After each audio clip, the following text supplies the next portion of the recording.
Good afternoon, everybody. This is Joanne Lasheray. And Hi. with me is Dan McGuire. He is going to be interviewing with us today. And before we get into that, I want to give a shout out to my sponsor, Luscious Moss Studio, owned and operated by Chad Christ out of Edgewood, Washington. He started with producing the music of drummers and guitarists and moved now into producing artist music. I'm one of them. And you could always hear him and find him in the band promotions for Heart by Heart. He is their lead player. So, with that being stated, he does have a very creative and supportive environment in his studio. He's also a guitar instructor, and he does a lot of voice instruction as well when you're producing with him. And when you get through, you have a very good finished product. With that being said, Dan, can you tell us about your, and I'm glad to have you with us today. Yes, thanks for having me. You're welcome. Can you tell us a little bit about your background musically? I mean, I know, and we did post your bio online. I don't know how many people knew to enlarge it, but so they could read it. So we just recaptured like when you started, your first instruments, your influences, and how it all came to be, uh, right up to today's Okay, right up to today. music. Okay, so I mean, even from when I was in the crib, I remember hearing the Lullaby song and just like, this is the most amazing song I've ever heard. So I didn't even know what a musician was, and I was inspired by music as a kid, going to garage sales or any kind of random instrument I would pick up. I remember I didn't have. I remember getting a thing called a wind jammer. It's a keyboard that would have to be plugged in, and it would have sounds. I'd pluck around on that just to figure out chords. But I would always picture people playing guitar, and I remember singing and dancing to the Beatles with my dad and my brother, and like just rocking out, just doing the air guitar. So when I was in high school, I got a guitar with a built-in speaker that the frets were not in the right place. So no matter what, it wasn't going to sound good. I struggled trying to tune it. But I learned some of the music that I first learned on guitar was like AC/DC. Most of it starts with A minor. And I would be happy when my battery was starting to go drained because the speaker would get distorted because I couldn't afford anything at the time. And I had some friends that could play guitar and they would get frustrated playing that. I can imagine because, when the frets are not in the right spot, it's not. Yeah, a little difficult. I worked through that. My next guitar, the strings were so high off the neck that I was just, gave me some strength with my hands to press down on the frets. But the guitar that I learned on was an acoustic guitar that I got in high school. A girl gave up on playing. And so it was the frets were in the right place. It was an acoustic, and I started playing on that. And I fell in love with guitar and singing. I always sang. And so generally I would have the guitar back up my vocals. And it was a learning process, learning guitar. Yes. I mean, one string at a time, teaching myself. And then I did get some lessons a little bit later. And I got a really cool electric guitar. I had a lot of fun with that as well. And I did some grunge music in the 90s, in a couple of bands. And then when I would just be by myself, I would have my acoustic, and I kind of just fell in love with the sound of the acoustic more. But I still love jamming on the electric. So let me see here. Grade school, learned the recorder, played around on the harmonica and random instruments I could get from garage sales and secondhand stores. Anything I could pick up, I could make a sound. I would have fun with it. Right. And then in middle school, I joined the choir, and that's when I realized how much I love singing. My choir teacher, Mr. Williams, it was just a lot of fun. I enjoyed it. And then when I got to high school, I joined the choir, and also they had a guitar class. So I had fun with that. And my junior year, I was part of the a cappella choir. And once a month, our teacher, Mr. Ford, which amazing teacher, by the way, he would always have an open mic once a month, but you had to, I think, at That least sounds once. like fun. Oh, yeah, it was. Jeez, And what was so much fun about it is, I mean, he was a cool guy. he was amazing. Yeah. And so you were required to at least do one open mic, I think a semester or a year, but he opened it up every month. And I would do an open mic every month just because I enjoyed it. And after, I believe, so there was another guy, he played violin and I played the guitar, and he did the violin part on Losing My Religion, REM. And I sang it. And then he said, you should try out for our jazz choir. And so I did. And my senior year, I was part of the jazz choir, Jazz Mine. And we went to, we were invited to go perform in Russia. Yeah. That was one of the most epic trips that, you don't realize it at the time, but it was amazing. Was it Russia or was it the Soviet Union? It was Russia. It was in 92. So it was right after the fall. Oh, yeah. So some of the people there were not happy that we were there. No. I mean, we stayed in Hotel Rossiya, right across from Red Square, and attached to the hotel was a tiny little Baskin Robbins. But everything else was kind of all the same color. It was right after the fall, so it was kind of, I don't know. It was a culture shock for sure. Yeah. But it was an epic trip and a lot of fun. And I ended up playing guitar for a couple of our gigs. And I'll never forget, on the bus ride to one of the gigs, I had to learn the guitar by looking at the sheet music and air guitar, picturing how I'd play it. And the first time we played it was the gig. And that was a little scary because it was that little riff on a Beach Boys tune. Anyway, I had a lot of fun there, and then graduated in 92. And I was going to Skagit Valley College. I met a guy. He had a band. I joined that one. It's in my bio, the Soul Desire. And that went great for a little while, but I don't know.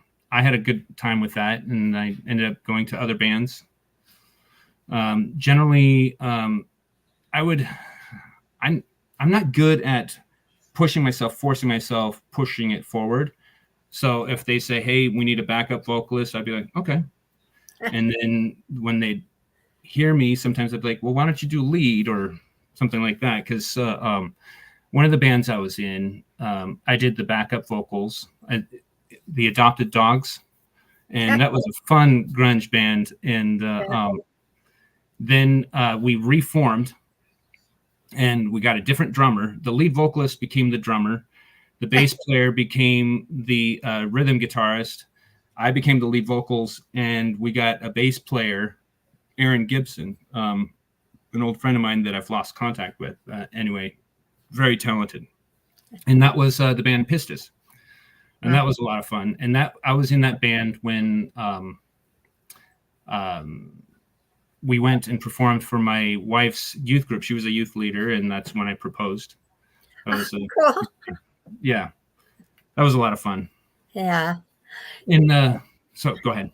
No, that's continue. I'm trying to do two things at once. I apologize. I'm going to take a break here. We'll come back to you, Dan. I don't usually do this, but I got breaking news. Oh, okay.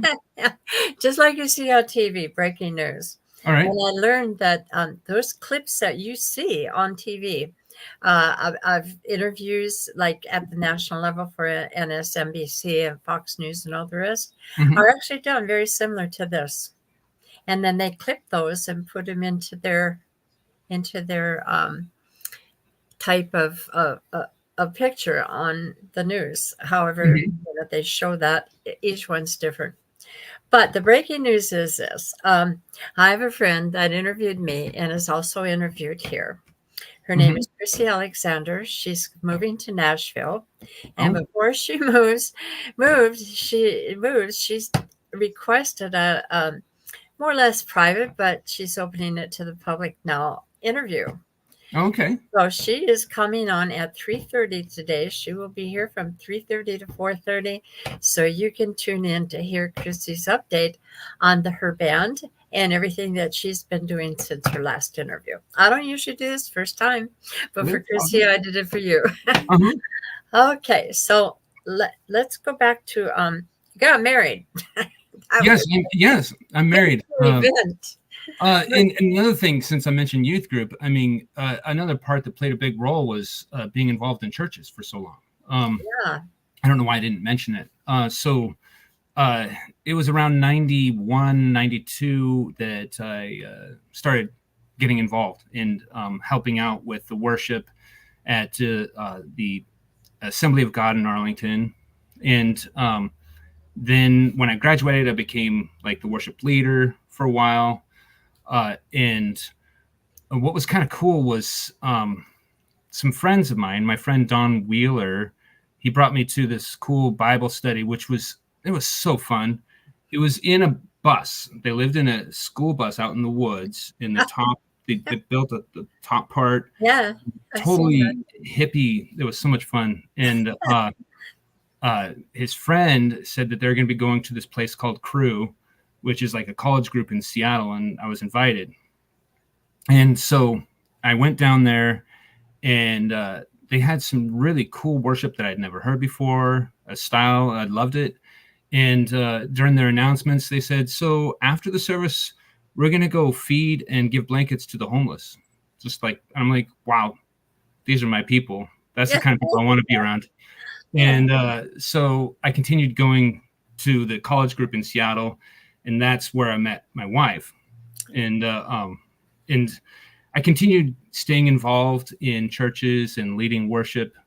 And so for a couple of more than 2 decades, as either the worship pastor, worship leader, associate pastor, multiple titles.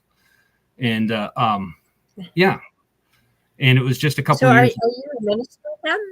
Are you a minister? I not anymore, but yes. So Well, you were. Huh? I went to Puget Sound Christian College. I got a Bible certificate degree. I don't have my master's in divinity like a lot of Yeah. denominations require. I had a 1-year Bible certificate degree, and yes, and I was an associate pastor, and I've been in ministry. I was a youth pastor too, which was a lot of fun. I tell you, when we were Yeah. young, being able to be the youth pastor and play games and do all the fun stuff. Yeah, and Oh. it was a couple of years ago that my wife and I decided to leave the church, but yeah, definitely played a big role in my music history.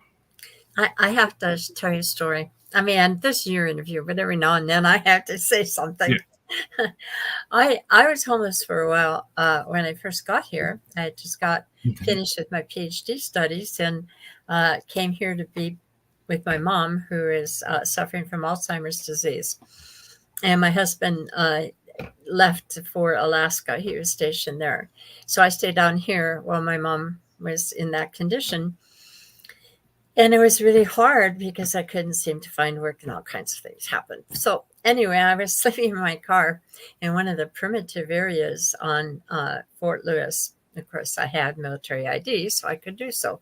And I had a radio, so I could call the military police if I had any issues out there. But yeah, I was a camp out for a while. But one of the things that turned me off is I would these people in Fort Lewis will probably come looking for me. But anyway, one of the things that turned me off is there was another veteran out there, and that's where he lived. And he had been a tunnel crawler in Vietnam, and he had some issues, but he was living in his car, and that's where he lived. And of course, he had ID and whatever, so I guess it was housing. I mean, Mm-hmm. couldn't really tell him no. Yeah. So everybody knew about it, but it was kept quiet. And when I had there on North Post on Fort Lewis, there was spaces and authorized by Congress that the homeless could stay there during the cold months of the year, and they could open that up. Mhm. So when I go to church there, they would ask for donations of scarves and hats and mittens, Oh, yes. and they never did allow them to come on fort. And I kind of lost my Christianity. No, I I understand. mean, at least church wise. Mhm. I don't think there's enough being done for the homeless. So I applaud your effort and thank you for it. And Well, since yeah. then, I haven't had much contact with it, but I can assure you that these people need a little more help than the scarves and mittens. Yes, absolutely. Yeah. Okay, so where were we? We were at You were heaven. asking if I was a minister. Yeah, that's right. So when you were doing these youth groups, did you set up like open mics or anything for them, or how did you manage your group Okay, so, musically? most of the time, yeah, when I was a youth pastor, I was in a smaller church that was meeting in a school. So I would have the youth group at my house. And so Ah, I would set up PowerPoint through a laptop onto the TV for the oh, lyrics so they could sing yes, along. kind of And karaoke like. yeah, yeah. I mean, well, that's how a lot of worship places they do it. They Yeah, have the yeah, lyrics. yeah. Ours And did, yeah. yeah, and we would have the games because youth groups without a game, that's not a youth group, right? Right. So we would have games in the backyard, and we, came up with all kinds of fun games. One we called Blast Ball. It's kind of like a dodgeball, but anyway, it was a lot of fun. And my messages would pretty much always be about love, grace, compassion, being there for others. You know, yeah. But yeah, it was a couple years ago. You remember there was this thing called COVID. Got a little weird. Yeah, I remember. Yeah. So yeah, where we were going, they were getting a little bit weird about it and not wanting to wear masks and wanting to show up, and I wasn't comfortable with that. Yeah, I said I could still lead worship from home because we were doing it when everything was at home. I was streaming the worship from my house and then hand it over to the pastor who would stream the message from his house. yeah, And then they were meeting in person, and I was streaming the worship from my house, and then they would have the message there. right. And one time they had a guest worship leader in person, and I could kind of I got the feeling they want this. They want the in person. I get it. I mean, I wanted to be there too, and it just felt like the right time to move on. Yeah, And yeah, yeah. so I would hate to be responsible for somebody getting COVID and expiring like so many people did. yeah, Yeah, like people my age, considered seniors, um, ended up about 1 million of them dead. yeah. Yeah, a good friend of mine that I've done music with, which I didn't even mention, in the late 90s, my friend Mike Dallas. He got COVID, and one of those cases to where they had to transport him to Portland. They had to put him on that special ECMO machine, Yeah, and he died twice. We're lucky to have him, and he'll never be the same because of it. He has the long COVID. yeah. Oh, you know, a lot of people haven't, and it's really sad that all that happened. But it's just an eye opener, and I think it woke a lot of people up. You know, Yeah, we're not here forever, and no, you can go at any time. And you know, these epidemics have been out through going on throughout history, and they're hmm, getting worse in many ways yeah, as far as the effects that they have. And you know, safety first. That's what I think, and I also feel responsible for people too. I mean, there are times when I go to jams that they're running the sound at hmm, 90 decibels plus 115. Any sustained time with loud sound causes your ears to get worn out like mine. uh-huh. And so I have to have, you know, more sound through my Yeah, I can think of Monitor. Yeah. monitor in order just to be able to hear because of this. And that was before they found all of this out. So, I think that musicians have a responsibility to the people that they sing to take care of their health as well, as far as their hearing. Yeah. And last few times I've been here and there, um, they get excited. Musicians, when they're in a band, they just get excited, and Hmm. one turns up, and then the other one turns up because they can't hear themselves, and then the other one turns up, and pretty soon you've got music blasting at levels that should not be blasted at. Anyway, just Well, no, I agree with you. In fact, I don't hear as well as I should, and it was too many years up on the stage right next to the cymbals, yeah, the drums. And nowadays they have technology like these watches. And last time that I was doing open mic at the Oxford Saloon, it went off, and it reminded me I should have had my AirPods with the noise canceling, because yeah. it lets me know when it's too loud for too long. Exactly. Well, yeah, the responsibility goes both ways, but I also think that that's as a musician, we have some responsibilities to take care of others, and that Hmm. just goes with being a good person. I mean, Yes. not even saying following the scriptures. Right. Absolutely. In fact, what was it, 1918 or right around there, when the first flu came, the church, what did they do as a church? They sewed masks for the people. So I think that was a great answer to that. And I think you're frozen. But yeah, so what else? So it was, I think, back in around February that I decided I'm going to be doing stuff with my music and start doing some open mics. And are you there? Okay. So anyway, I did some open mics, and I've been enjoying that, doing 2 to 3, sometimes up to 4 a week. And then I recently started getting some gigs, which was really nice. The Three Bowls Brewery in Snohomish. You're back. I'm back. I got bounced. I don't know what I said, but whatever it was, I got bounced. No, it's all good. You did, so it had to be on my end for some reason. So Yeah. I'm sorry. What were you saying? You were saying something. I missed it because I was Oh, out in outer space somewhere. well, I mean, I just mentioned that the church back when the first big flu came, what was their answer then? And it was to make masks for people to try to help them. That's all. That's all. And I love doing music, and I'm not afraid for the music to be political, because this world is. And I guess it just it's about speaking from the heart.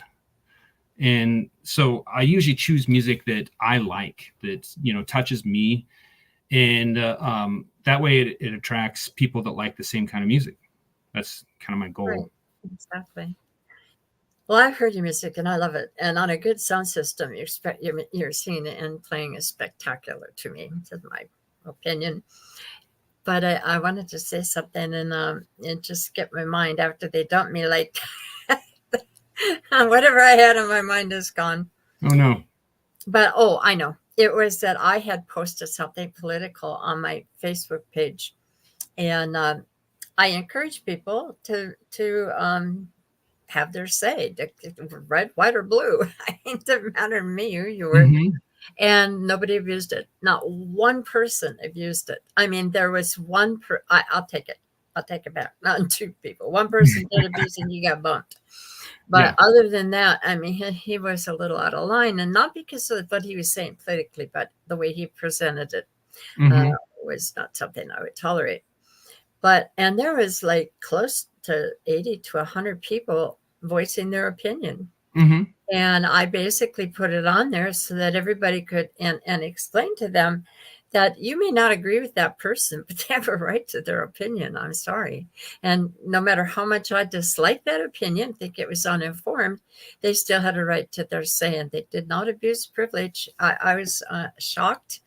I always thought you couldn't say anything political without being dissed or whatever. And I Right. was surprisingly shocked at how good these people were in expressing their view without really bashing anybody else. That's excellent. Yeah. Uh, one of my philosophies in life is if love, grace, and compassion are involved in it, then I support you, no matter what your faith is. Like I might not agree with you about what happens in the afterlife or in the spiritual Right. realm, but Right. if you're about love, grace, and compassion and helping others, that doesn't matter. Right. I support Yeah, you. exactly. And I think that the reason I brought this up and allowed to express yourself and what you've been doing as far as ministry was because that's what I believe music is about. We have a message. Every singer, every artist, Yeah. every musician out there brings something to the table. And I think that music are feelings and thoughts in it, just in a different form. First of all, Hmm. mathematically, lyrically, and musically. And it has so many health benefits to people listening, people involved in creating it. And Yeah. so it's all kind of tied in to this, I know a young lady out there, her name is Andy Whitewing. She performs constantly, but she sees that as a form of healing, and I think it is. And I think we have a responsibility to the greater country as well. And I'm glad to see and hear things that show that we are united as musicians and part of the musician family or musical family, at Yeah. least here in this area. I don't know about other places, but I Right. have not interviewed anybody that deviated from that message. It seems like we all understand that's part of the responsibility of having people reaching out to them with our music and having them react back to us. Right. Yeah. Speaking of music and playing it, this is time for you to bring out your guitar All and right. just tell us a little bit about what you're playing, and I guess that way we can give a listen. I want to tell folks out there who might be listening that it's always not the best place, certainly not the best place to be putting music online. But Right. working with this platform and these electronics, it's the best we can do. So at least we get a flavor, at least we get a taste of what you have for us. Okay. All right, I'm gonna leave. It's all on you now. All right. Hopefully, I can come back. Yeah. So this first song that I was going to do, inspired by a guy named Chase Holfelder. He likes to take songs and turn them into minors, and this one I thought was a very good version of a tune that a lot of people will know, and it's set to minor because the lyrics I think fit with it. So here we go.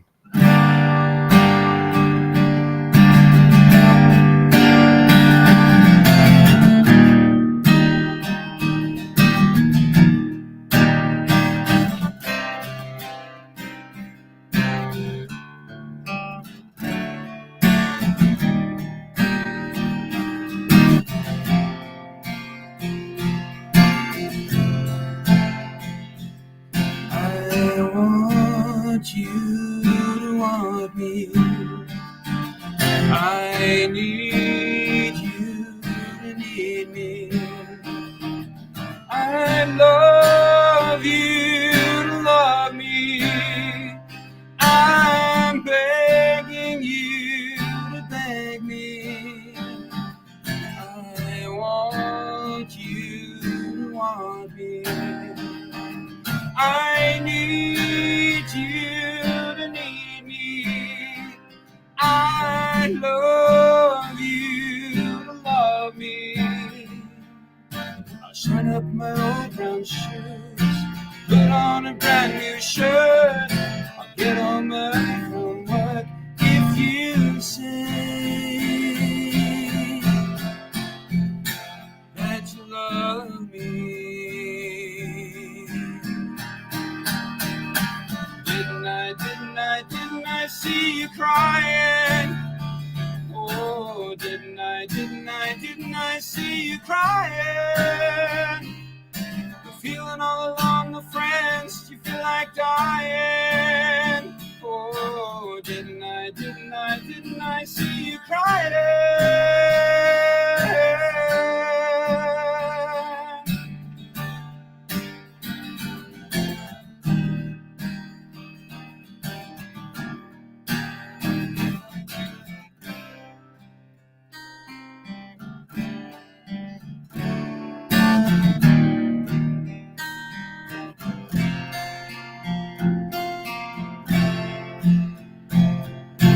I want you to want me. I need you to need me. I'd love you to love me. I'm begging you to beg me. I want you to want me. I need you to need me. I love you to love me. I shut up my old brown shoes, put on a brand new shirt. I'll get home early from work if you say that you love me.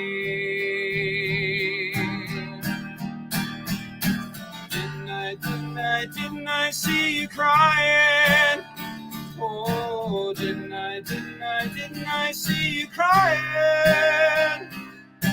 Feeling all along the friends, you feel like dying. Oh, didn't I see you crying?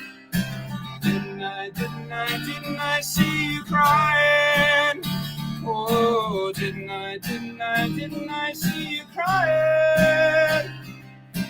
Feeling all along the friends, you feel like dying. Oh, didn't I see you crying?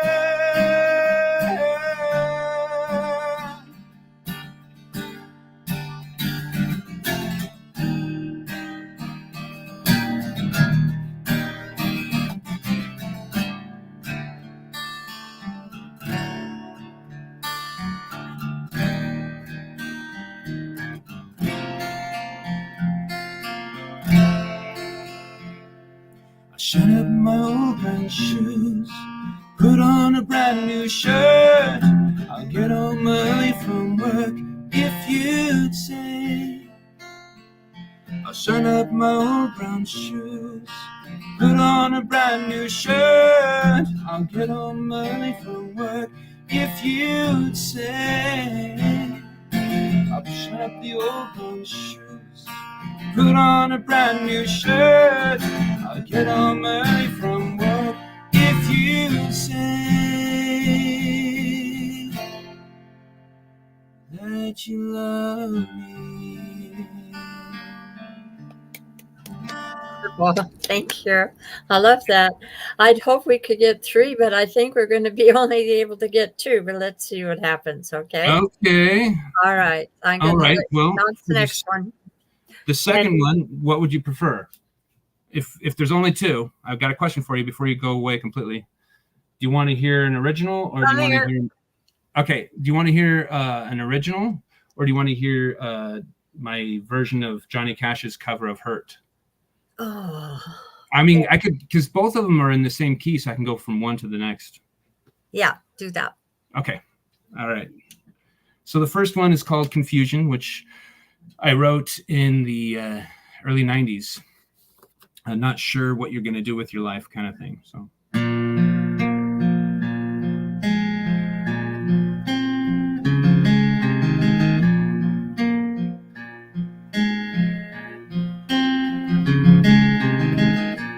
As I'm looking out a window,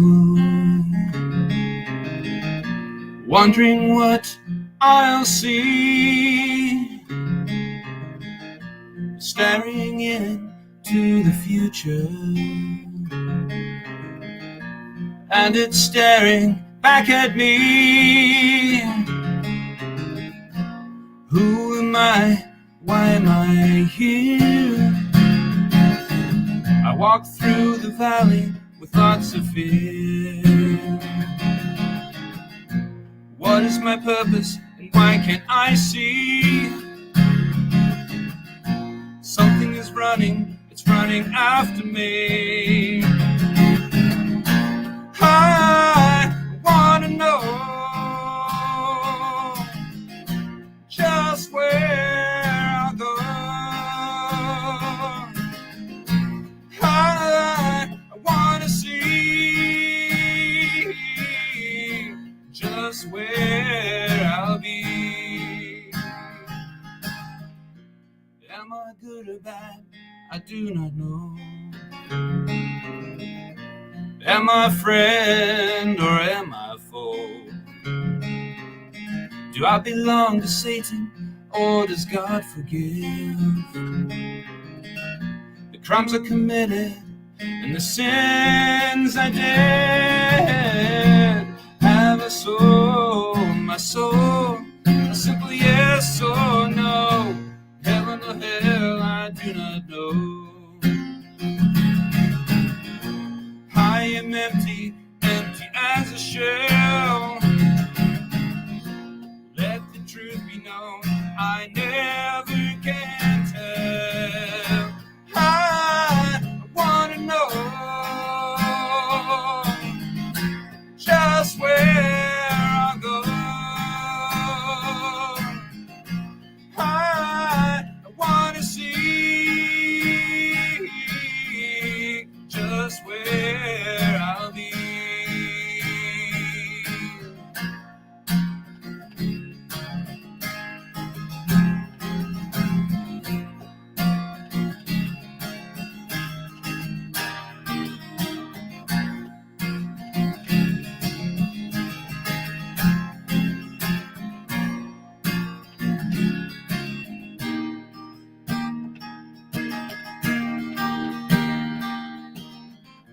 I hear no evil, I am deaf.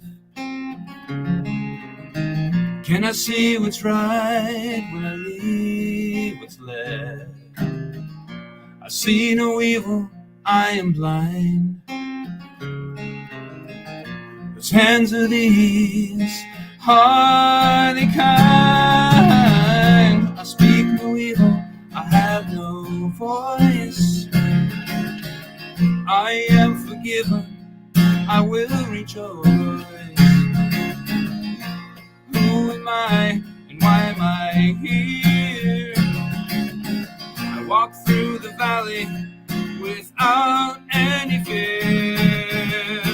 I wanna know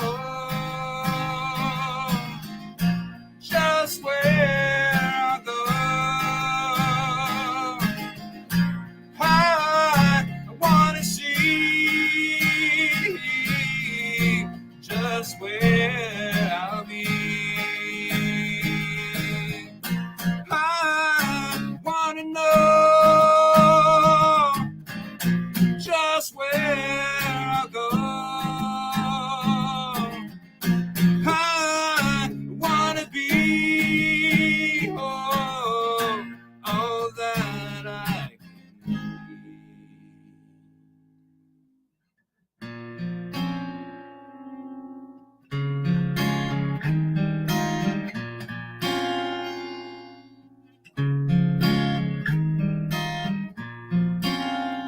I hurt myself today to see if I still feel. I focus on the pain, the only thing that's real. The needle tears a hole, the old familiar sting. Try to kill it all away, but I remember everything.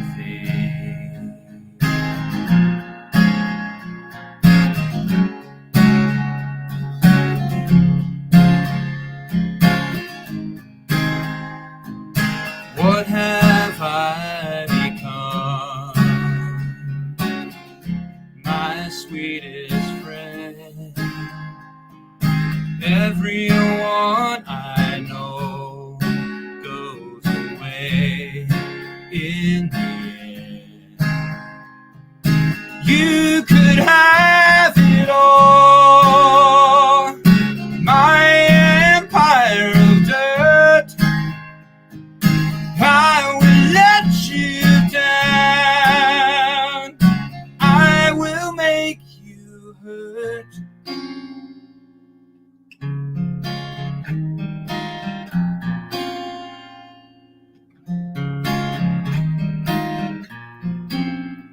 I wear this crown of thorns upon my liar's chair, full of broken thoughts that I cannot repair.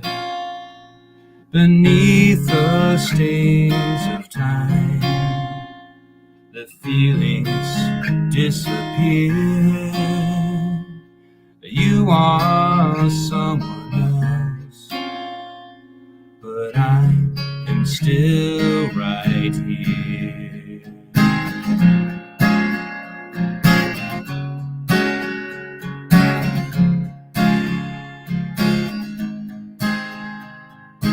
What have I become, my sweetest friend?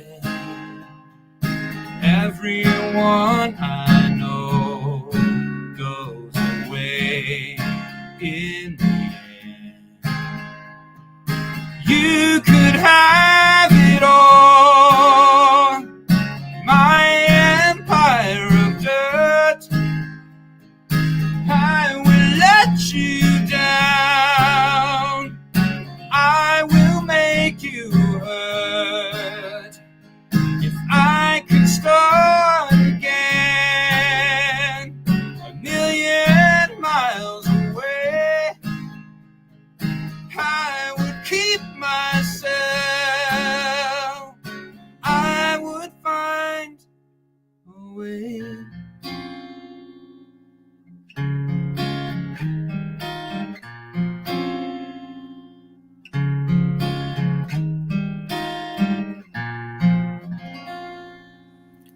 Bravo.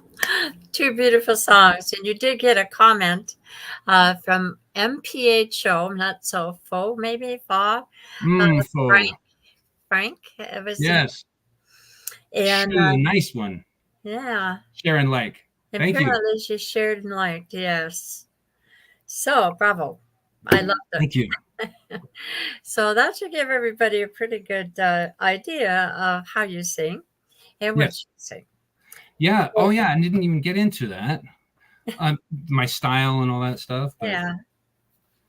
And so, yeah. So I love doing a wide variety. I do Nirvana tunes, obviously Johnny Cash, Death Cab for Cutie, Bright Eyes, quite a few, just singer-songwriter styles. And I started doing the open mics, I think in February. And I've been looking to hopefully join a band. I would love to do that. And do this full time if I can. But in the meantime, I will be probably pursuing a career in education as well. Great. Well, I have heard you several times live, and I've heard you on not so good sound systems and really good sound systems. And unless you see this guy in person, you really can't get the full effect. So I encourage you. So how will we find you, and what gigs are coming up? And can you post them on Matured Musicians for us? I sure can. I've been posting it on Facebook, but not on the Matured Musicians. Yeah.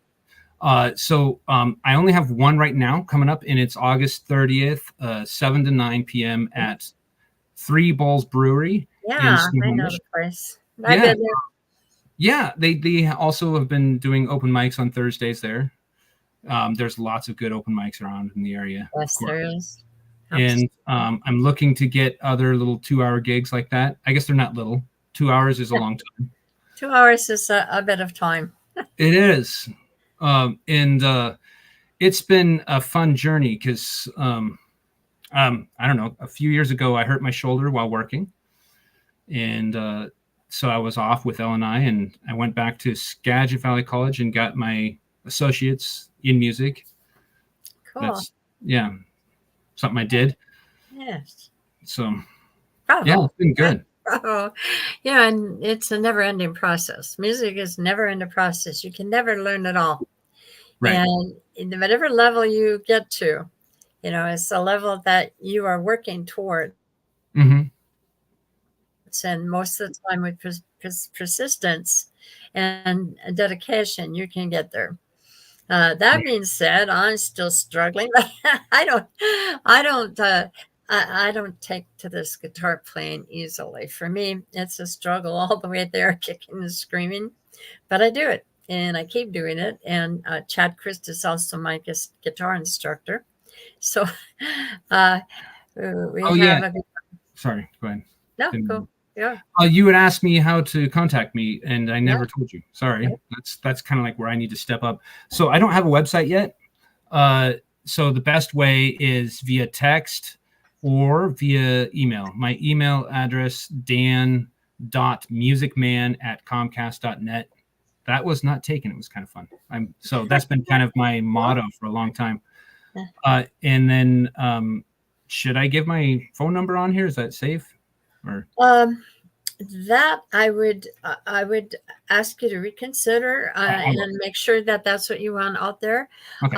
And post on Matured Musicians. So I'm going to tell everybody that's listening today, and we had at least 6 people on here, only one said anything, but and how many others that have not made themselves known, I don't know until I see the stats. So at any rate, if you want to find out how to contact Dan or see where his gigs are, he is booking at this time, mm-hmm.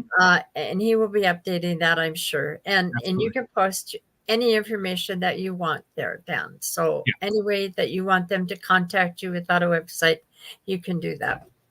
Yeah. I invite you to do it. So looking into the future in a crystal ball, another kind of religion and spirituality, but looking into your crystal ball, where would you like to be? Let's say anywhere from 1 to 5 years from now. What course are you taking? Okay, so number 1 being a band, and number 2 getting gigs.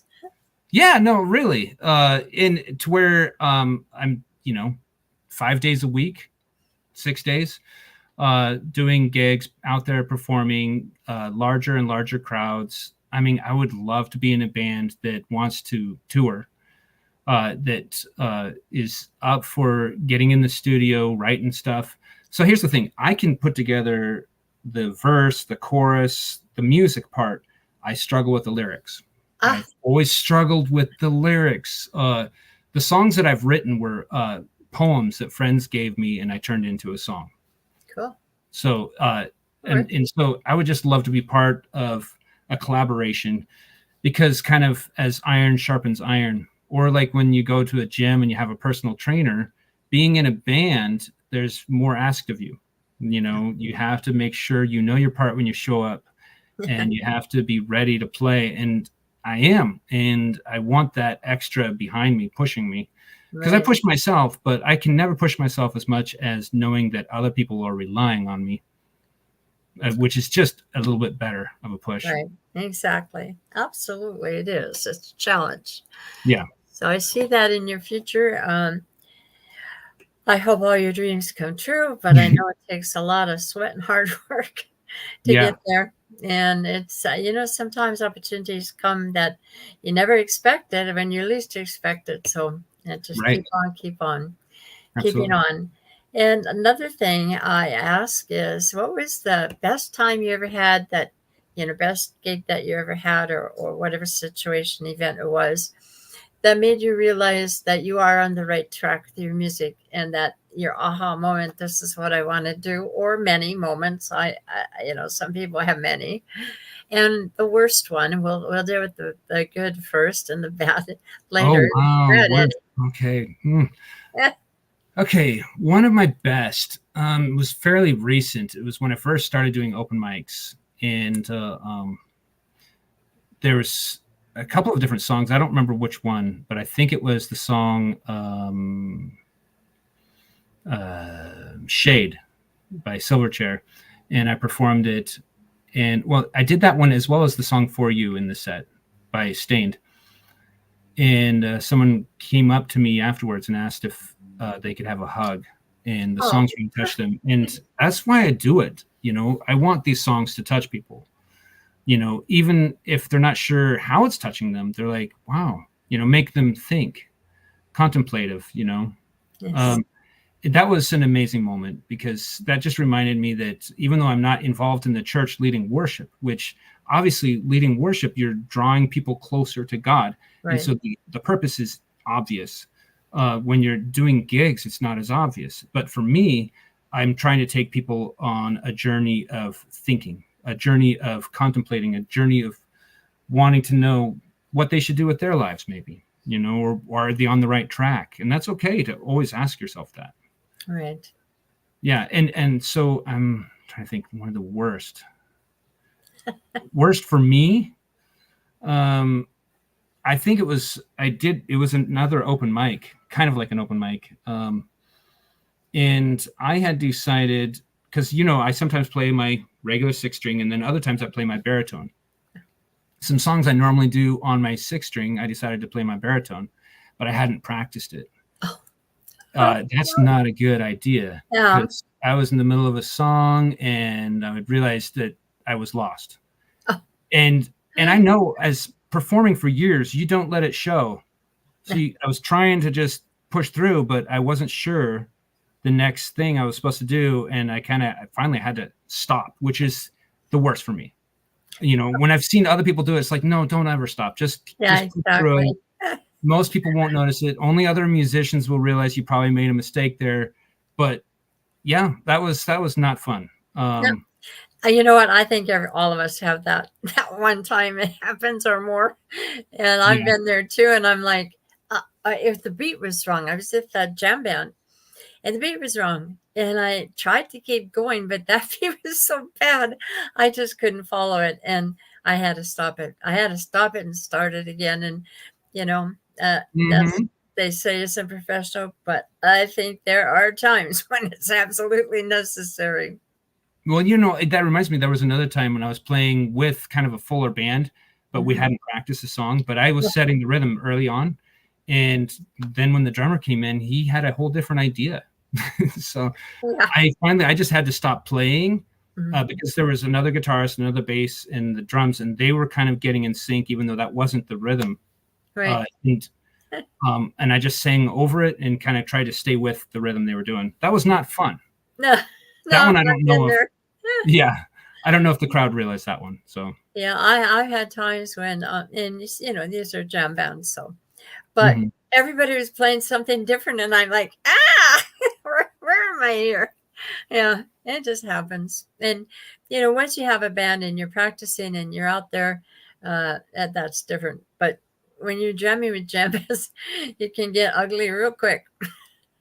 Yeah, I got to find out about these jam bands, because I know about the open mics, but Duval every Sunday night, 7 to 11. Okay, just show up and everybody kind of takes turns jamming, or everybody playing at once? Ordinarily, the guy that hosts it's Doug McGuire. He's well-known rock guitarist that plays with Queensryche and some of the other big name bands that have been around here. Wow. And Lynn Sorensen, who was the bass player for Bad Company, Paul Rogers. Nice. And he toured Europe from, I think it was 2000 to 2008, and he'd been Royal Hall, sound familiar? I believe that's where he was. Yeah. 200,000 crowds or so. I don't know the exact number, but a lot of people, more than local gigs. And he's the bass player. And every week it's a different lead. So we never knew who we were going to get. Last night we had a guy named Billy. I'm going to get his name wrong because I don't think it's Beckman, but it's something similar. Oh my gosh, he's going to shoot. Is it Appleton? No, Beckman. Beckman or okay. Anyway, Bertman, Bertman. Okay. And he's a rock player, but he's played country too. I mean, this man is totally gifted. Mm-hmm. And he was there last night, and he was fabulous. So, That's cool. and there are people who they had some country leads one night, and they were trying to do rock. They didn't do it too bad, but it was old school, a little further back kind of Yeah. technique.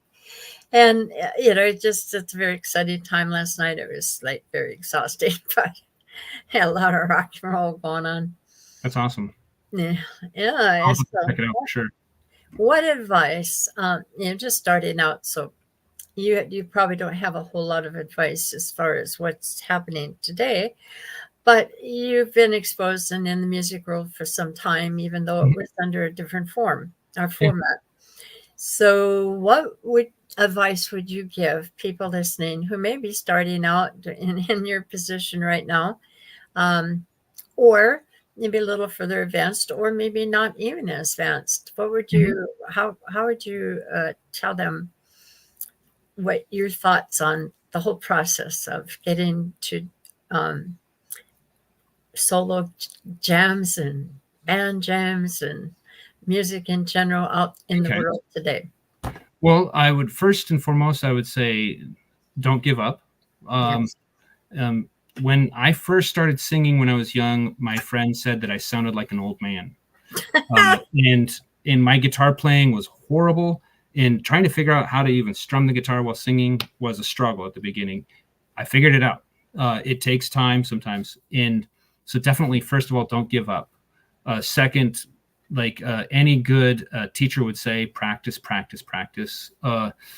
Run through your songs, make sure your voice is warmed up. I recently hurt my voice trying a song that was out of my range, and definitely don't do that. Advice. And kind of like what you're asking me, 1 to 5 years, make yourself some goals, right? Like, where do you want to go with this? What's the purpose? Why are you doing it? Because there's a lot of people that are, say, retired, and they just want to be up on stage for a few songs, and that's why they're doing open mics. Right. And they're just doing it for fun, and that's great. And I'm having a great time, but I'm also trying to get gigs. Yeah. So and I'm kind of happy when I see someone that's been doing open mics and then I don't see them because they're getting the gigs. Yes. I mean, I feel like, like as musicians, maybe we're all trying sometimes for the same gig, but we're also supportive of one another. Right. I'm happy when I see someone getting a gig, Right. it's like, great. Absolutely. Yes. Because that's what it's about. And it's never too late to continue to have someone teaching you, like have lessons, vocal lessons or guitar lessons. Yeah. Yes. Honestly, to just improve. Lifelong learning. Absolutely. Because like I can back up my vocals, but I still struggle on some of the finger picking stuff, right? I can't do that at all. Yeah. And so don't give up, practice, lessons, and surround yourself with people that are supportive. Because if you're around a bunch of people that,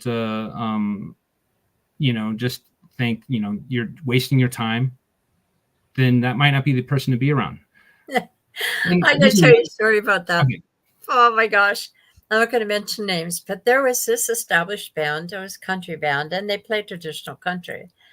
Mm-hmm. And every time I got up in his stage to jam, he would not allow me to turn my amp up.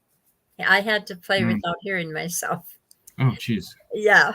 And there are other times when sexism showed its ugly face. And I was here with all this testosterone around me and nothing to defend me. And I had to get up there and I'd be sweating. I was like, oh my gosh. But, eventually that changed. One person was really interested in telling everybody that I started out in karaoke. I was a karaoke singer, so therefore I wasn't any good. But that's not true. I had a background, and without a program like this, nobody knew what my background was. And it used to bother me. And then I realized, why is he doing this? This is a problem with him, not me. Right. And the people that believe him, that's their problem too. Right. You're going to And like me or hate me, but it's regardless. Yeah. well, and that's another thing too. Like I said, I find songs that I like that touch me, and Yes. so when I'm performing them, it'll attract people that like similar music. Right. I also know that there will be people that don't like my style of music at all, and that's okay Yeah. because that's why there's a wide variety out there. That's right. Exactly. With that, it is now 1 o'clock. I want to thank you very much for joining us, Dan. Thank And I know that in the future you're going to be going places and getting those gigs and doing accomplishing the goals that you've set for yourself. So I'd like to have you back sometime Absolutely. I when love you're that. ready. I usually go about 6 months to a year, and if I haven't gotten back to you, you can get a hold of me anytime, and I will put you out, especially if you have an event, a big event, or whatever coming up. Right. So with that, I want to thank you very much, and thank you all for listening today. Thank you so And much. for those of you tuning in later, I hope you enjoyed Dan and I, and you have a good rest of your week. Bye bye, Yeah, you Dan. I'll too. see you at Thanks. the next jam. Okay. Bye. Bye. Okay, that's it for me. I have Brian Burnett coming back next Monday. He's been on before, and he has his very own style. That Brian is kind of a marvel. He's like nothing else. But I also want to tell you that in the next half hour, I will be putting Christy Alexander on. She has a private that's now made public hour with me interview. So just stay tuned. Same time, same bat channel on YouTube and Country Hot Music.